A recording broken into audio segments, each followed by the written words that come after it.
Welcome to Book Babble, I'm Dustin, and today I'm here to share with you the books that I read in October. I decided I wanted to film outside because it's still really gorgeous and nice outside. Normally this time of year, where I am, there's snow on the ground. I figured I'd take advantage and just find a nice little cozy spot. The first things I read this month was Vanajatois Volume 2. It's the hijinks of a 30-something comic book loving geeky guy who needs some money, so he rents out a couple of rooms, and he ends up with these two girls that he has crushes on. In many ways, it's like Three's Company, the TV show, minus the Ropers. Now, the next one I'm going to be talking about is a sports book, and I know what you're thinking. Dustin, you don't read sports books, and that's mostly true. Every once in a while, I guess the hankering for a good sports book. I find reading books like this gives me something to talk about to my dad, who's really big into hockey. So there was an arc at work, and I grabbed it. It is The Last Good Year by Damien. This deals with the 1993 series between the Toronto Maple Leafs and the LA Kings. There's a lot of really big names in here. This was back when Wayne Gretzky was still playing. Every chapter is a different sports personality, so you kind of get their perspective on what that year was like for them. For someone who doesn't read a lot of hockey books, it was still very accessible. I did read a couple of poetry books this month, one of which I just finished this morning. It is Adolescence by Hanna. Hanna, if you're unfamiliar, she is a YouTuber. I just want to read you her first poem, which I think is really funny. He has really good sense of the poems you'll find inside. This one's entitled Unexpected. Ladies and gentlemen, come have a look. Here at last, another YouTuber book. Just what we needed, someone to produce the tangible ego of a 20-something douche. There's poems in there that I really identified with.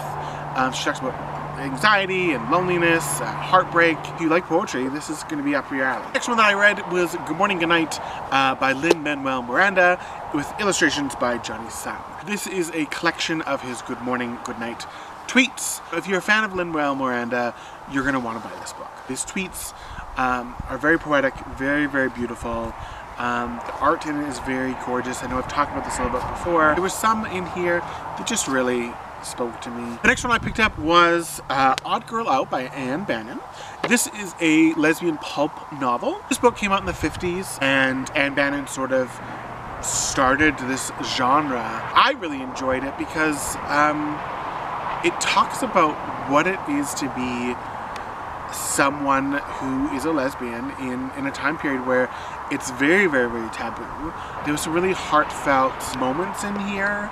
It wasn't over super sexualized, so if you're going into it being like, ooh, I want to read a book where ladies kiss each other and touch their parts together, no, this isn't the book for you, because that isn't that kind of a book.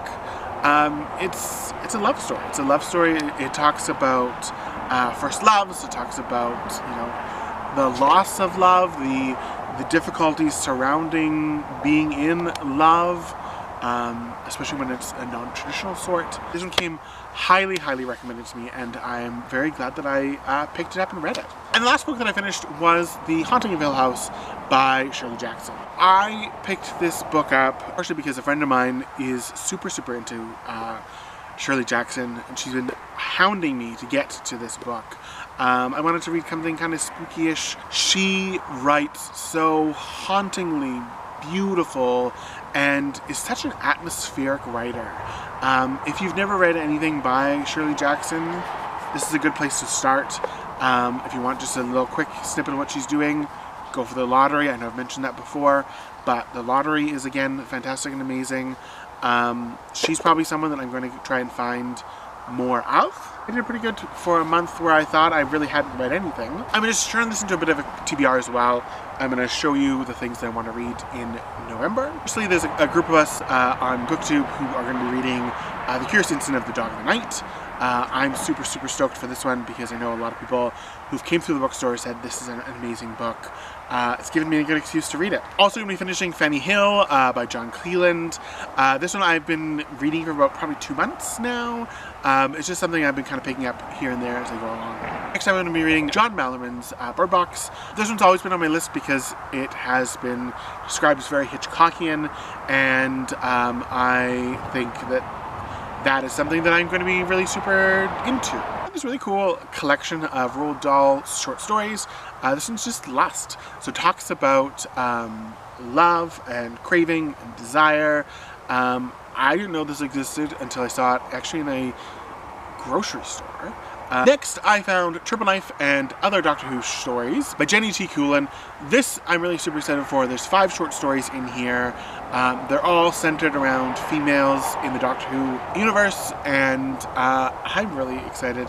I've been enjoying the show so far with the 13th Doctor, and I think this is going to really amp that up for me. Now, this next book I'm absolutely excited for. It is Anthony Horowitz's Forever and a Day. This is a James Bond prequel. Anthony Horowitz was hired by the Ian Fleming family to finish Trigger Mortis, which was a half-complete James Bond novel, and he does such a brilliant job of mimicking the style of Ian Fleming. So for this book, I'm really excited to see how James Bond becomes 007.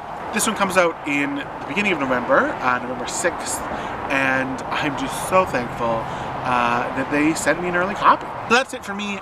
That's what I read and what I'm going to read in the next little bit. I'd love to know what you guys are reading.